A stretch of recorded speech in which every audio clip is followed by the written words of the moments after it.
अपने पसंदीदा शो के फुल एपिसोड देखने के लिए अभी डाउनलोड करें दंगल प्ले ऐप।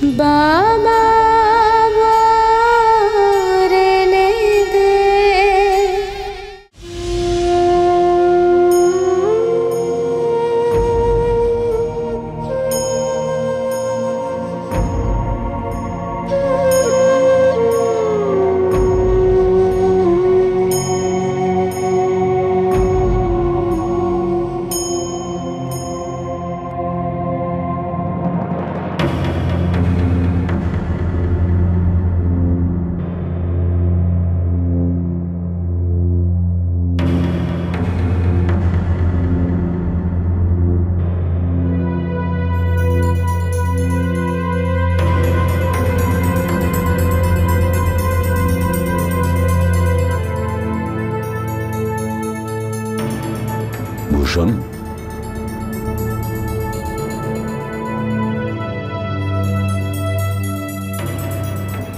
লালা বাবু,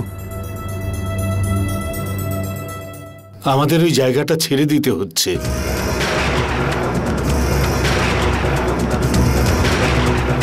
লালা বাবু, ওই কোর্টের মামলার ব্যাপারটা উকিল সাহেব বলেছেন ওটার অনুসন্ধানের ব্যাপারে পুলিশ অথবা কোর্টের লোক এখানে আসতে পারে।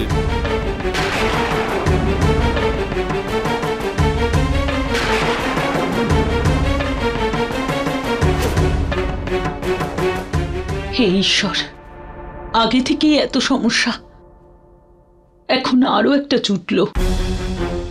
পুলিশ যদি এই বাড়িতে আসে তাহলে ভারতে সবকিছু জেনে যাবে। না, এমনটা হওয়া উচিত নয়। আমি এটা হতে দেব না।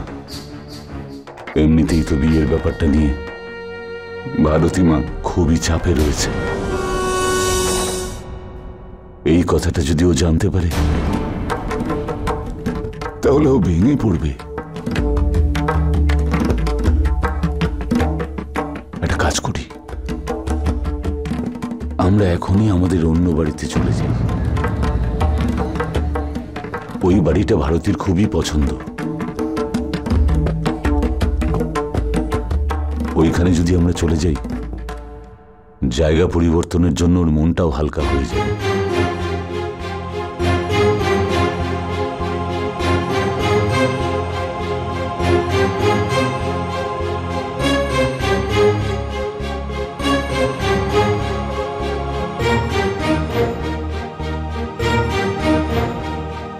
ভূষণ, লালা বাবু,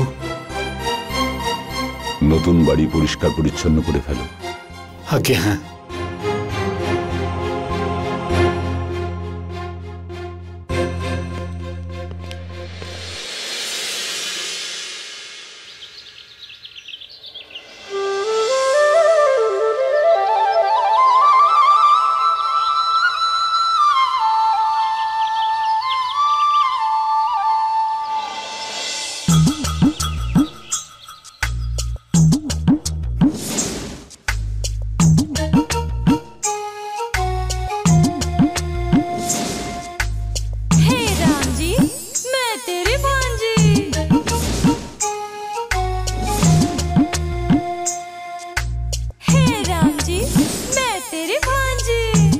কৃতজ্ঞ থাকবো তোমার কাছে আমি, যদি তুমি এই সম্পর্কটাতে রাজি হও।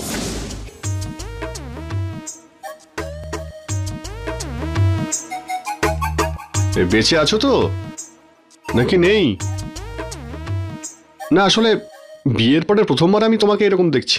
মরে গেলেই ভালো হবে। এইভাবে বেঁচে থেকে লাভটা কি, যেখানে লোক আমাদের টাকা দিতে চায় আর আমরা শুধু সম্মানের কথা ভাবি। তোমার কি মাথা খারাপ হয়ে গেছে নাকি? হ্যাঁ, তুমি এখন ওই ব্যাপারটা নিয়ে কথা বলছো? আরে কেউ যদি শোনে তাহলে আমাদের মুখের উপরে থুতু দিয়ে যাবে যদি আমরা ওই মেয়েকে এই বাড়ির বউ করে আনি। তো ঠিক আছে, সারা জীবন না তুমি এই কাজই করতে থাকবে। টিকিট টিকিট, ও দাদা কোথাকার টিকিট কাটবো? আরে 1 টাকা দাও। আরে 2 টাকা। একটা দেবো না তোমাকে যদি আবার আজে বাজে কথা বলো। সরকারি চাকরি করি আমি। বাজে বকে যাচ্ছে। ব্যাস, আর কি বা করতে পারো? আমাকেই তো মারতে পারবে। তোমার মাথায় তো বুদ্ধি নেই। একটু বুদ্ধি খরচ করো।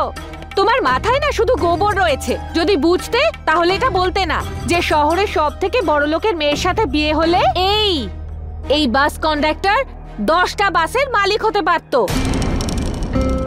আরে কত সম্পত্তি ওনার, বাড়িতে আর কোনো ছেলেও নেই। একটু ভাবো এইসব কে পাবে?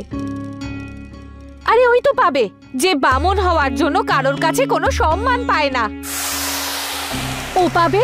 আর ওকে যে বিয়ে করবে সে পাবে।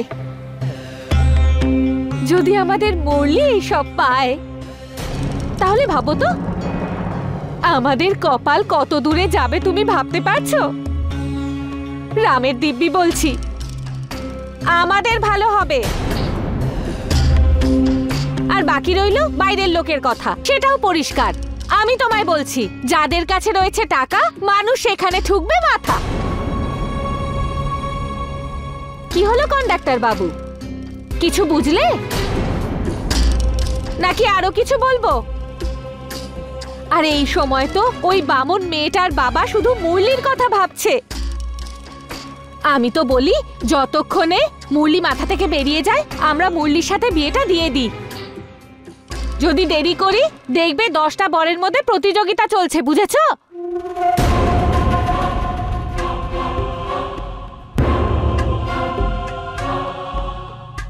এখন তাহলে কি করব? এতক্ষণ কি বললাম, এই যে বকবক করলাম, তুমি কি কিছুই বুঝলে না? আরে যাও নিজের বাবাকে পটাও। যদি বাবা মেনে নেয় তাহলে মুরলি মানা করে আর যাবে কোথায়? একদম আমি যা ভাবছি তাই হবে।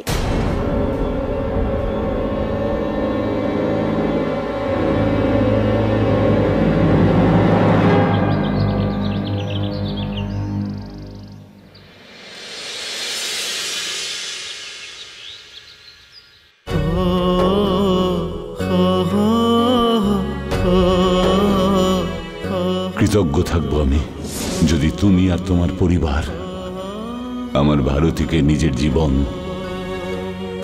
আর নিজের পরিবারের সঙ্গী করে নাও।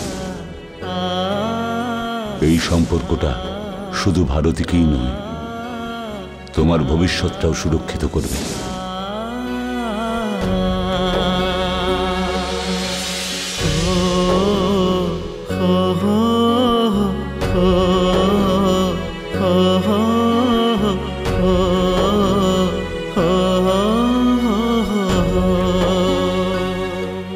আরে দাদা ছাড় না, এখনো কেন মন খারাপ করে আছিস?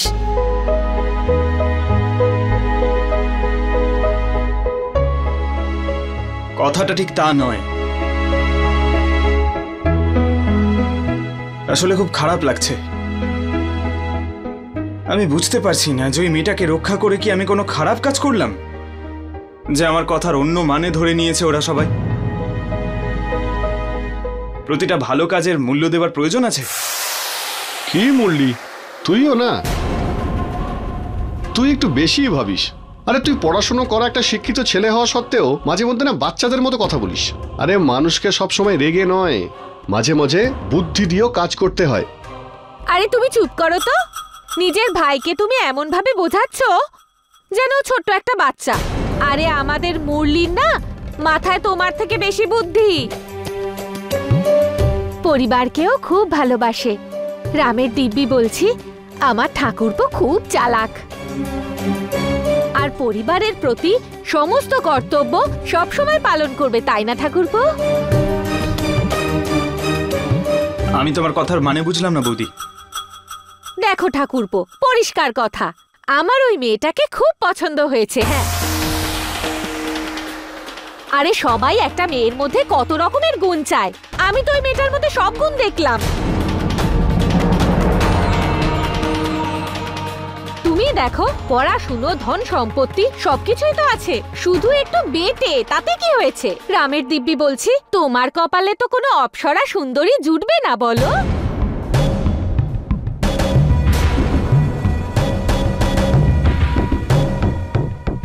আমার মতে ঠাকুরপোর সাথেই ওই মেয়েটার বিয়ে হওয়া উচিত। এই সম্বন্ধটা পাকা করে দাও, ব্যাস। একটু কম? তোমার কি মাথা খারাপ হয়ে গেছে বৌদি? ওই মেয়েটার উচ্চতা তোমার একটু কম মনে হয়েছে বৌদি? মানছি যে মেয়েটা অনেকটাই বেটে, তাতে কি হয়েছে? হ্যাঁ, আরে এরকম মেয়েকে আর কোথাও কি নেই নাকি? আমাদের বাড়িতেই তো আছে। আরে দেখ ভাই, তুই যদি একটু এইসব কিছু মেনেও নিস তাতে কি এমন অসুবিধে হবে? দেখ বাবা, আমি মুরলিকে ওই মেয়েটাকে বিয়ে করার জন্য কোনোদিনও বলবো না। ও তাই নাকি? আর আমরা বাকি সদস্যরা যে এত খাটাখাটনি করছি তার কোনো দাম নেই। আরে বাড়িতে রুটির সাথে সবজি না থাকলে শুধু পেঁয়াজ দিয়ে রুটি খাচ্ছি, তার বেলায় কি? আরে সবাই কালী পুজোতে কত রকমের বাজি পোড়ায়, আর আমি যে সারা জীবন ধূপকাঠি জ্বালিয়ে গেলাম, তার বেলায় কিছু না। আরে সবাই শুধু ঠাকুরপোর কথাই ভাবছে, ভবিষ্যতের কথা কেউ ভেবেছে আমাদের কি হবে? আর এই ছোট্ট বাড়িটায় থাকার জায়গা নেই। ভগবানের দিব্যি কাল বাচ্চা হলে তাকে মানুষও করতে পারবো না। হ্যাঁ, এই ব্যাপারে বাবা, এই ব্যাপার নিয়ে কিছু ভাবুন।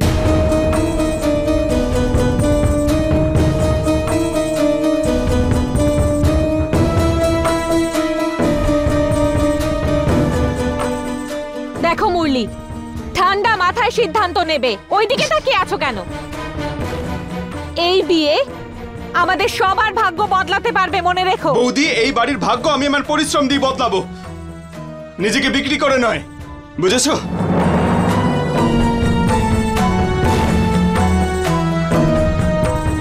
আর আমি সিদ্ধান্ত নিয়ে নিয়েছি, এই বিয়ে আমি করব না। আরে তখন থেকে একই কথা, বিয়ে করব না। বৌমা,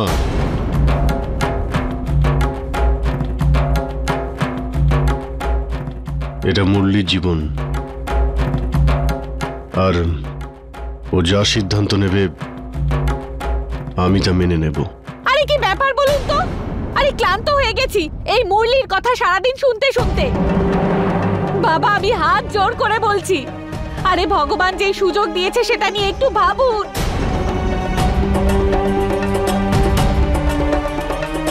এই যে ওর বিয়ে কিভাবে দেবেন বলুন? পণ দেবেন কি করে?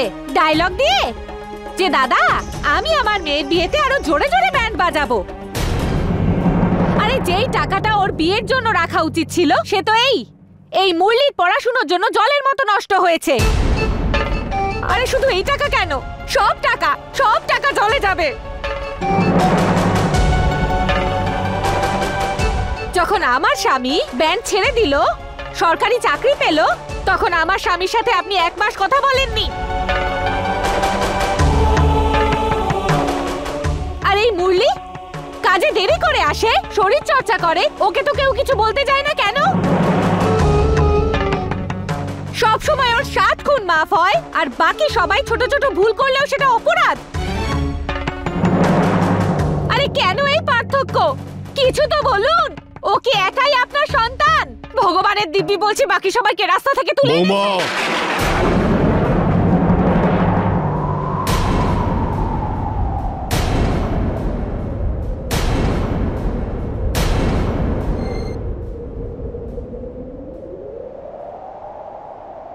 একটা কথা বলে দিই, আজকের পর থেকে এই বাড়িতে মুরলির পড়াশোনা নিয়ে কেউ যেন কোনো কথা না বলে।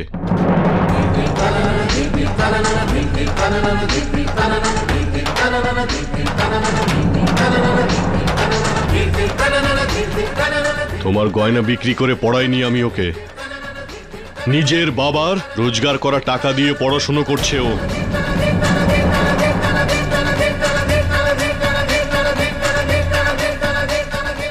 আর আরেকটা কথা, আজ থেকে এই বাড়িতে মুরলির বিয়ের ব্যাপার নিয়ে এই বাড়িতে কেউ যেন কোনো কথা না বলে। আমার ছেলে যদি এই বিয়ে না করতে চায় তো করবে না। তাহলে ঠিক আছে, আপনারা সবাই না খেয়ে থাকবেন, এক হাতে বাটি আর এক হাতে বাজনা নিয়ে ঘুরবেন রাস্তায়, কিন্তু বাবা আমিও ভগবান রামের ভাগ্নি, আর আমি এই কাজ কোনোদিনও করব না। হ্যাঁ, তুমি দেখবে আজ আমি সব ব্যবস্থা করে ফেলবো। রোজ রোজ এই ঝামেলার থেকে মুক্তি পেতে চাই আমি, পরে বলবে না যে আমি বলিনি, পস্তাবে তোমরা। বৌমা, আরে আমার কথা শোনো। আরে শোনো বৌমা, আমার কথাটা শোনো। আরে মুরলিকে মন্দিরে বসে পুজো করো সবাই। মুরলি যা বলবে তাই হবে, আমার কথাই হবে না। আমার স্বামী সরকারি চাকরি করে, বাড়িও পেতে পারে। এখানে কেন মরছি আমরা? আরে আমার কথা শোনো না বৌমা।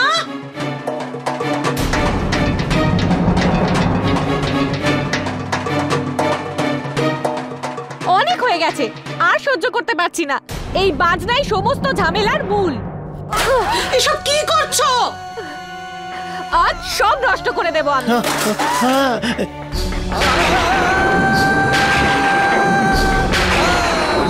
অনেক হয়ে গেছে, বাজনা বাজানো ছাড়া এই বাড়িটা কেউ কিছু করবে না।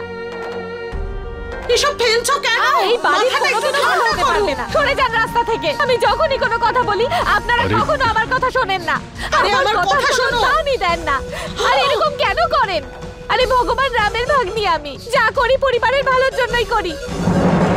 আরে দাঁড়াও না, অনেক সহ্য করেছি। কিছু বলছিস না কেন? কি করছো তুমি? কি পাগল হয়ে গেছো নাকি?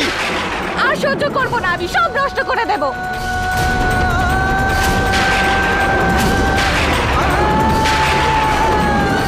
এই যে এই বাজনা বাজানোই সংসারের অশান্তির মূল। আজকের পর থেকে এই কাজ করতে হবে না, তখন খিদের জ্বালায় সবাই অন্য কাজ করবে। হ্যাঁ, এরকম করো না, শান্ত হও, সব ঠিক হয়ে যাবে। শান্ত হয়ে যাব মা? আপনি আমাকে শান্ত হতে বলছেন? আর এই অহংকারী মুরলি কোনো কথা শুনবে না কেন? বাড়ির লাট সাহেব নাকি? আমরা কষ্ট সহ্য করব, কিন্তু ও করবে না। আরে আমার স্বামী নিষেধ করার পরেও অন্যের বিয়ে বাড়িতে চলে যাই বাজনা বাজাতে। কেন? যাতে 2-4 টাকা রোজগার করতে পারি, সেই জন্য। আরে আমি নিজের সম্মানের কথা কোনোদিনও ভাবিনি, কিন্তু ও ভাবছে। কেন? এই বাড়ির ভগবান তো আমি বলে দিচ্ছি, ভগবান রামের ভাগ্নি আমি, আর আমি সহ্য করব না। হ্যাঁ বৌমা, আরে শোনো না, অনেক হয়ে গেছে। এবারে আমি আজকের পর থেকে আর কেউ বাজনা বাজাতে যাবে না। আজকের পর থেকে আমাদের আর কোনো কাজ করতে হবে না। না ছেড়ে দাও এরকম আমায়। করো না বৌমা।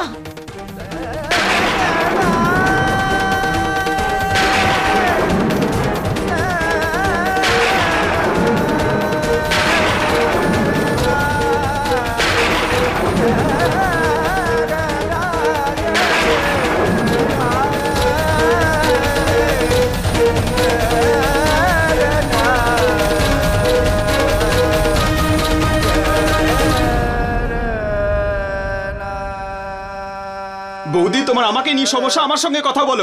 কি করছো তুমি? আরে করো না। কারোর কথা শুনবো না, চুপ থাকো। এরপরেও যদি এই বাড়ির কোনো সদস্য আমার মুখে মুখে কথা বলে না, তাহলে রামের দিব্যি নিজেকে শেষ করে দেবো বলে দিচ্ছি।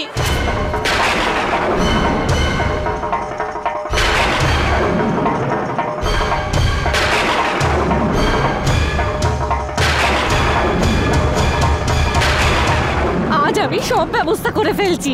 এরকমটা করো না, করো না এরকম। না থাকবে বাজনা, আর না থাকবে কাজ।